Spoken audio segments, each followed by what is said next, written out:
오화가 미토를 만날 때 그럼 오미합이 되겠죠. 오미합. 미토에 오화가 와서 초목을 자라기 쉽게 온기를 머금은 토양으로 바꾸니 좋다. 오미는 오미합 6합보다는 4오미 방합으로 봐라. 여름철에 을목이 왕성하게 올라오는 형국. 미토는 열기가 가득한 사막과 같은 토. 여름철 모래사장에 맨발로 돌아다니면은 아주 엄청 뜨거워요. 이게 화상을 입을 수 있죠. 그 정도로 뜨거운 그 모래사장에 해수욕장에 그런 모래와 같은 그런 토가 바로 미토예요. 그러나 그 뜨거운 모래사장을 파면은 그 모래 속에는 아주 시원해요. 그럼 뭐야?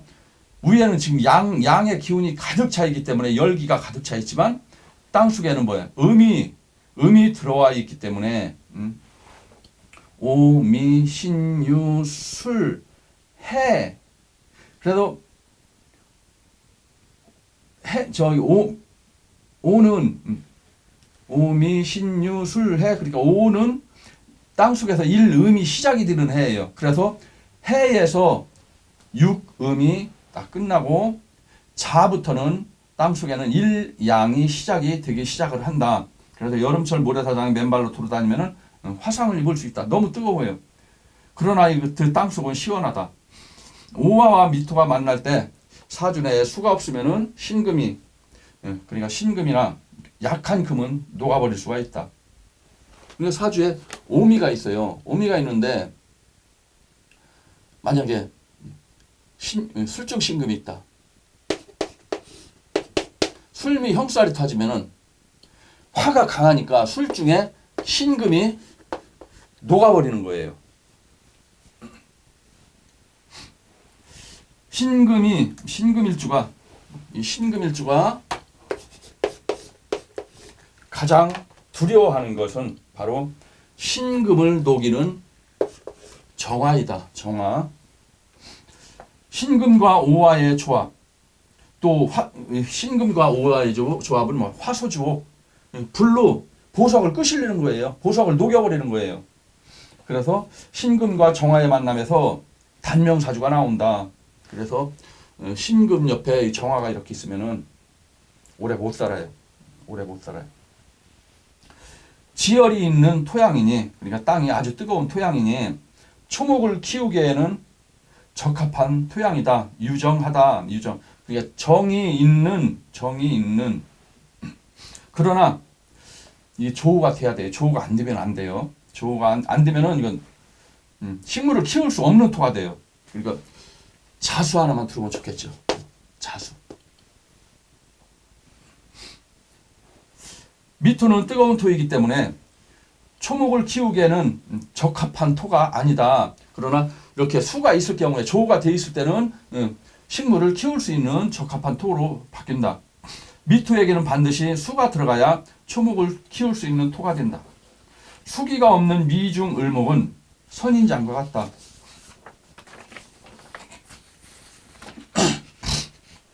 선인장은 비가 안 오는 그 사막에서도 한 달 정도를 버틸 수 있는 그런 뜨거운 토에서도 버틸 수 있는 아주 끈질긴 생명력을 가진 그런 식물이에요.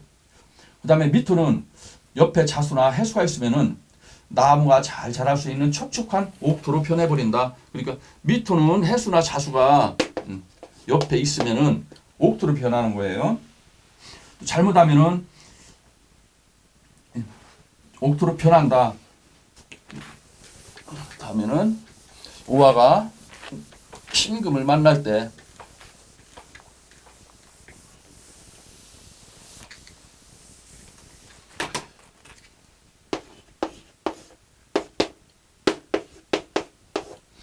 오화가 신금을 만나면은 오화는 신금이 있을 때에 가장 가치 있는 존재가 된다.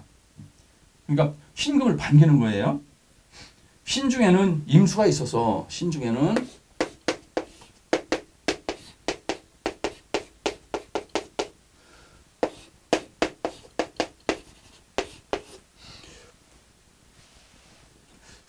임수가 있어서 아주 뜨거운데 시원한 물이 들어오니까 조우가 돼서 아주 좋은 거예요. 그래서 잘못하면은 오중정화와 신중 임수가 이렇게 정임합으로 묶이게 되고, 신금은 임수의 장생지이기 때문에 신금의 천간은 경금이에요. 그래서 경금의 장생은 사화예요. 사화. 그래서 신금은 사화는 경금의 장생이지만 오화의 신금은 임수의 장생이에요. 임수의 장생.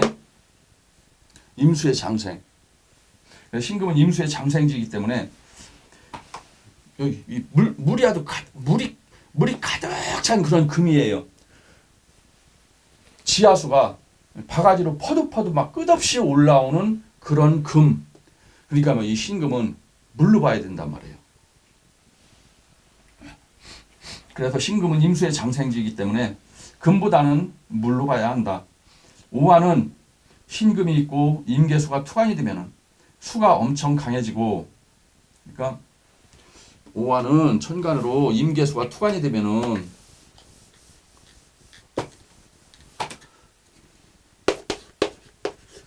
그러면 이거 엄청 강해진 물이 드는 거예요. 엄청 강해지고 오화의 불은 꺼져버릴 수가 있다. 오화가 신금을 만났을 때는 간목이 투관되면은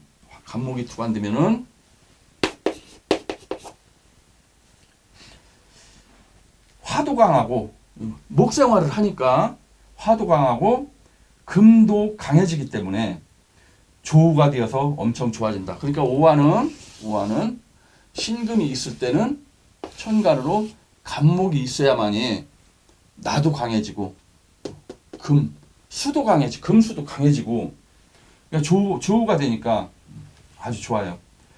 오화가 신금을 만났을 때 간목이 투관되면은 화가 강해지기 때문에, 그러니까 천간으로 간목이 투관되면은 화가 강해지기 때문에 신중에 임수가 들어오든 경금이 들어오든 다 받아줄 수 있으니 아무 문제가 없다. 그러니까 오화는 반드시 간목이 올라와야 돼요. 간목이 올라와야만이 신금이 오든 임수가 오든 경금이 오든 다 받아줄 수 있는 거예요. 불이 안 꺼져요. 목생활을 받고 있기 때문에. 오화가 간목이 투관되지 않으면은 오중정화 하나 가지고는 화가 너무 약해서 신중임수가 들어오거나 경금이 들어오면은 오중정화가 꺼질 수 있으니 위험하다. 신중에는 암장이 되어 있는 암장되어 있는 경금을 오중의 정화로 단련하고, 오중의 정화로 화극금, 화련진금이 되는 거예요. 녹여버리는 거예요. 무쇠덩어리를 단련하고, 또 신중의 임수로 그러니까 용광로에서 경금 무쇠를 녹여서 보검을 만들어서 임수로 담금질을 하는 거예요. 그 담금질을 하면은 이게 보검이 되겠죠. 이 임수가 없으면 담금질을 안 하면은 이 새는 재래는 해가지고 모양은 만들었는데 이 새가 너무 약해요. 물러가지고 나무 같은 거 자르면은 나무가 잘리는 게 아니라 새가 뭉그러져 버려요. 약해가지고. 그러니까 단단한 명검 보검이 되려면 반드시 정화로 녹여서 보검을 형태를 만들어서 그 보검을 물속에다 넣다 꺼냈다 해서 강도를 조절해 줘야 된다. 그래, 강도를 조절하는 게 바로 임수이다. 임수. 그래서 경금을 씻어주니 오화가 임무를 다하는 격이 되어 비록 자신의 기운이 설기되나 가장 가치 있는 임무를 수행하니 대길이다. 사주에 어느 정도의 화가 있을 경우에 하나인다. 화가 없으면 안 되는 거예요. 오중정화가 신중 경금을 정렬을 해주고, 그러니까 오중정화가 신중에 경금을 녹여서 용광로로 녹여서 보검으로 만들어주고, 또 임수가 이 약한 보검을 단단하게 강도를 조절을 해주니 날카롭고 예리한 명품 보검이 된다. 그래서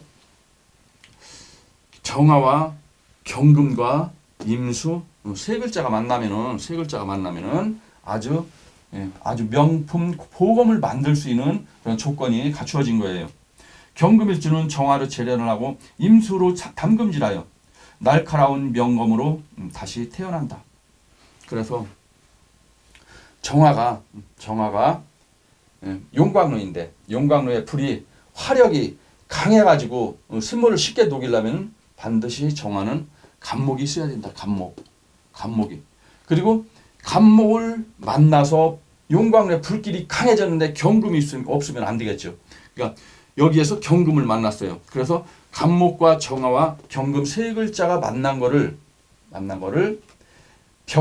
벽갑인정이라고 그래. 벽갑인정.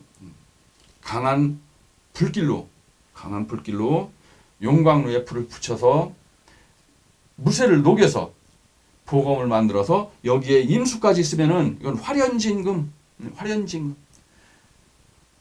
불로 녹인 샘물을 보검의 형태를 만들고 이 약한 보검을 물에 넣다 끓였다 하면서 강도를 조절하면은 이거는 아주의 최고의 명품 보검이 될 수가 있다. 그래서 간목과 정화와 경금과 임수가 만난 사주는 상류층으로 올라갈 수 있는 아주 좋은 사주가 된다. 그래서 경금일주는 정화로 재련하고 임수로 담금질하여 날카로운 명검 보검으로 태어난다. 신중임수가 있어서 조가 알맞게 된다. 오중정화 신중임수가 정의만목이 된다. 정의만목. 신금은 물의 장생지이기 때문에 신금은 임수의 장생지예요. 임수의 장생지이기 때문에 금보다는 물로 봐야 한다. 천간에 임계수가 투관이 되면은 신금은 임계수에 많은 물을 공급하여 오화는 꺼져버린다. 그러니까 이건 겨울철이면은 하늘에 떠 있는 눈구름이에요. 눈비구름을 계속 구름을 만들어주는 금생수 해지는 그런 구름을 만드는 비를 만드는 구름. 이게 바로 장생이에요.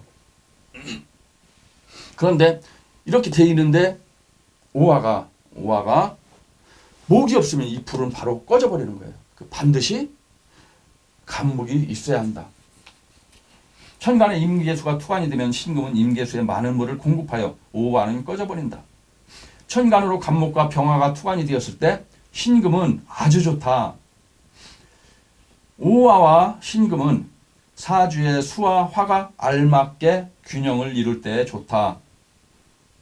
균형이 안 맞으면은 불이 꺼져버리니까 안 좋은 거예요. 천간에 목이 있어서 오화를 목생화 해줄 때 신중 임수가 들어오고 경금이 들어와도 균형이 알맞게 이루어져 있기 때문에 아무 문제가 없다. 오화가 하나밖에 없을 경우에는 신금이 들어올 때 오중 정화가 꺼져버리기 때문에 물로 이거 불을 꺼버리는 거예요. 꺼버리기 때문에 아주 안 좋다. 만약에 이게 용신이라면은 잘못하면 죽을 수도 있는 거예요. 항상 계절의 힘천에 따라 변화가 있으니 잘 봐야 한다. 계절을 잘 봐라. 봄인지 여름인지 가을인지 겨울인지 봄의 오화인지 여름의 오화인지 가을의 오화인지 겨울의 오화인지 여름의 오화가 가장 강하겠죠. 그 다음에 오화가 유금을 만날 때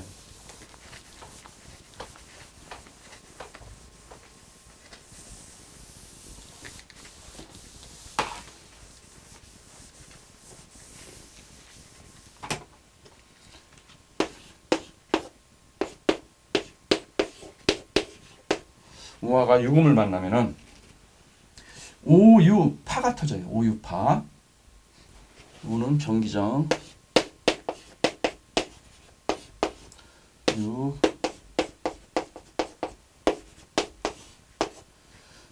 정신충, 병경충으로 불이 그냥 금을 녹여버려요. 그래서 오유파가 터진다. 오중병화와 유중의 신금이 병신합수하였다. 병신합수를 했어요. 그래서 먼저 반해극에 대해서 배웠죠. 병신합수, 수르변에서 수극화해가지고 오화의 불을 꺼버리는 거예요. 그래서 오화가 유금을 만나고 조우가 안 되었을 경우에 오유파가 터진다. 조우가 안 됐을 경우에. 완성된 그릇인 유금, 경신금을 오중의 정화가 다시 녹이는 격이니. 이게 완성된 건데, 이 보석이 완성된 건데, 이걸 다시 녹이는 거예요. 다시 녹이는 격이니, 오화를 본 유금은 상처를 입는 격이 된다. 5월달에 뜨거운 계절에 유금이 들어오니 녹아버린다.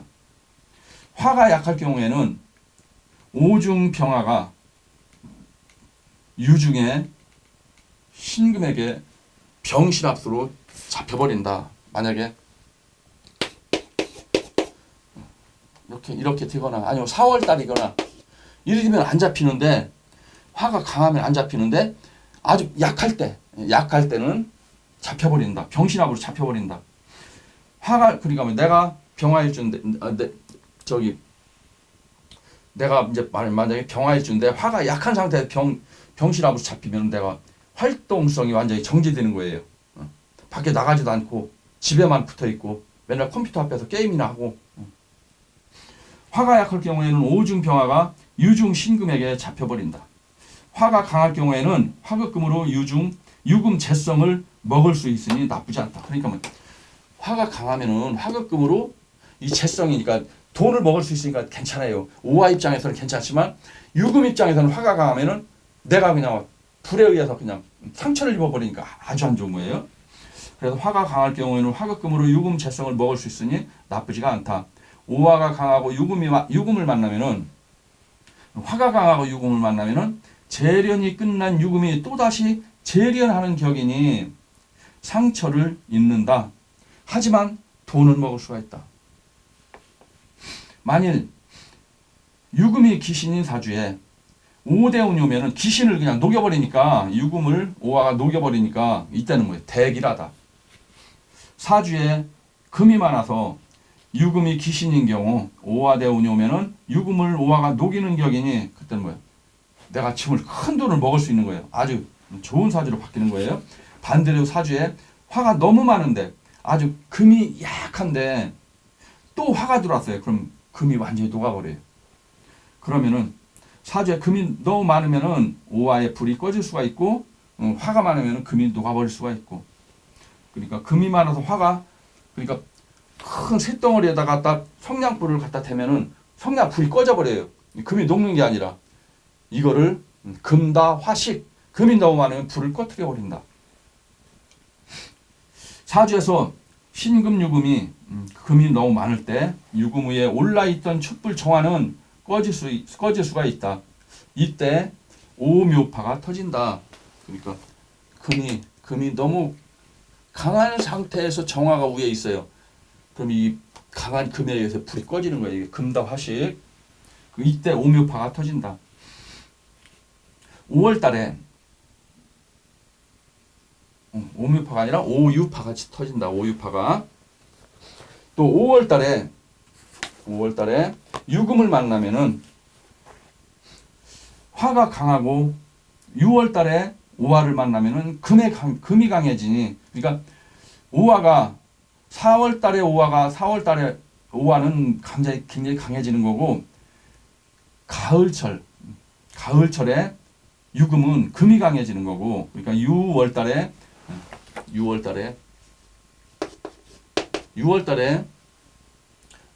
오화를 만나면 금이 강해지니 월을 잘 봐라. 월을 오화가 강한지 유금이 강한지는 월에서 결정이 난다. 유금을 만나면은 백로가 되어서 찻이슬이 내리고, 흰백자로 이슬로자예요. 흰서리가 내린다는 얘기예요. 백로는. 그러니까 가을이 본격적으로 시작이 되는 계절이에요. 찻이슬이 내리고 가을은 더욱 깊어지니 태양은 힘이 한결 약해져서 사궁이라고 한다. 사궁. 그러니까 뭐 태양은 유금을 만나면은 사지예요. 태양이 죽는 거예요. 유는 저녁 5시 반부터 7시 반까지가 유시예요. 그래서 유시는 태양이 태양이 서쪽 하늘로 서쪽 산 너머로 넘어가는 시기가 유시예요. 그러면 태양이 죽는 시간이에요. 그래서 유금은 병화의 사지이다. 태양이 죽는 묘지다. 묘지. 그래서 병화는 뭐야? 오화는 병화의 뿌리. 그래서 유금을 만나면 백로가 되어서 찻이슬이 내리고 가을은 깊어지니 태양의 힘은 한결 약해져서 사궁이라고 한다. 비록 태양이 금을 이길 수는 있으나 금이 너무 많으면 반대로 불이 꺼지게 되니 금다화식이라고 한다. 천간으로 경신금이 투간이 되고 축자가 있어서 사유축 금국을 이루게 되면은 강한 금의 냉기에 의해서 오화의 불이 꺼지게 된다.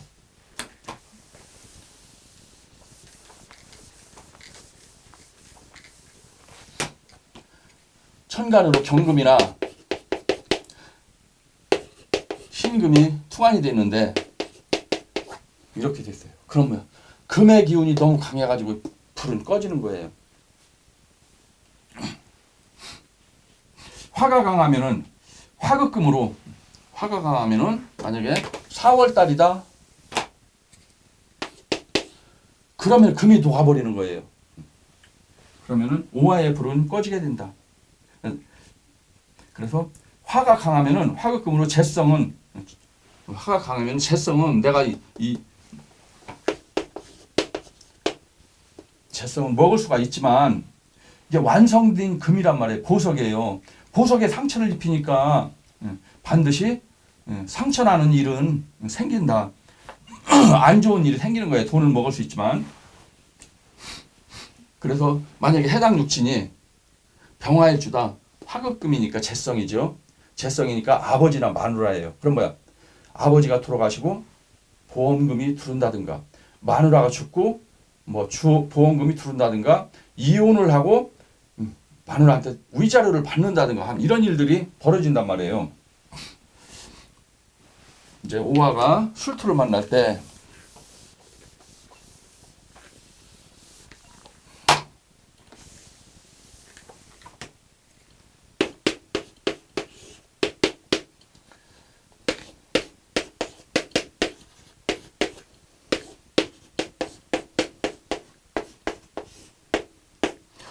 오화가 술토 불창고를 만났어요.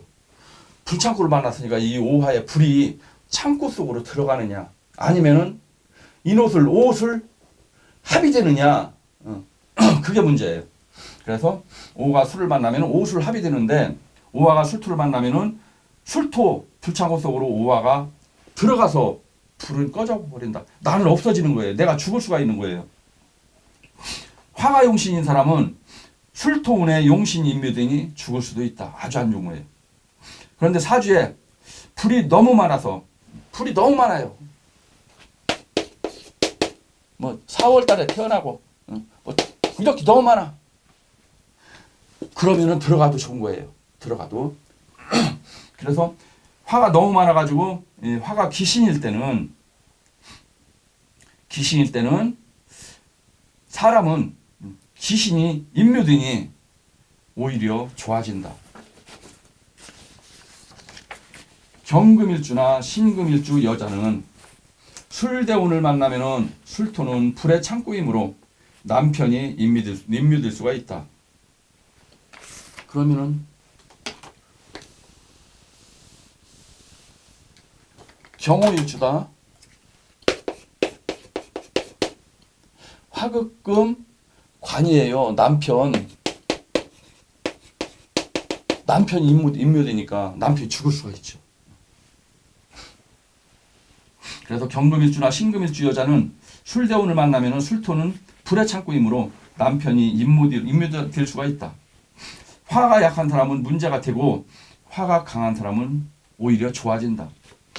사주에 오화가 있으면서 술토 대운이 들어오면은 인오술 합이 되는 것이 아니라 오화가 술토 속에 인묘되어 경신금일주 여자라면 남편이 죽을 수도 있다.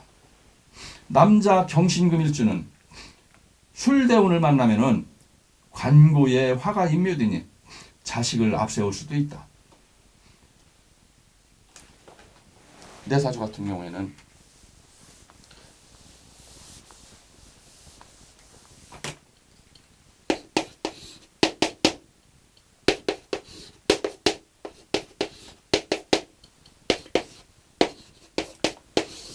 정해가 창고 속으로 들어가는 거예요. 정화는 나의 관이에요. 정관. 그러니까 나는 뭐 평생 직업을 수도 없이 바꿨단 말이에요. 관이 인묘되니까 굉장히 안 좋은 거예요. 그래서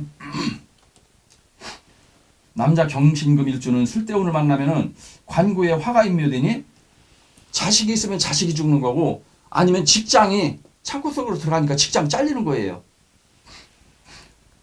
그래서 남자는 식상대운에 관성이 인묘되면은 자식이 죽을 수가 있다. 여자는 식상대운에 관성이 인묘되면 남편이 죽는다. 그러니까 남자의 식상대운이에요. 식상대운은 뭐야? 금생수 식상.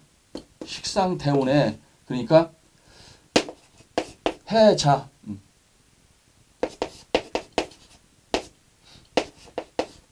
이게 남자는 식상대운에 식상대운에 식극관을 하는 거예요. 수금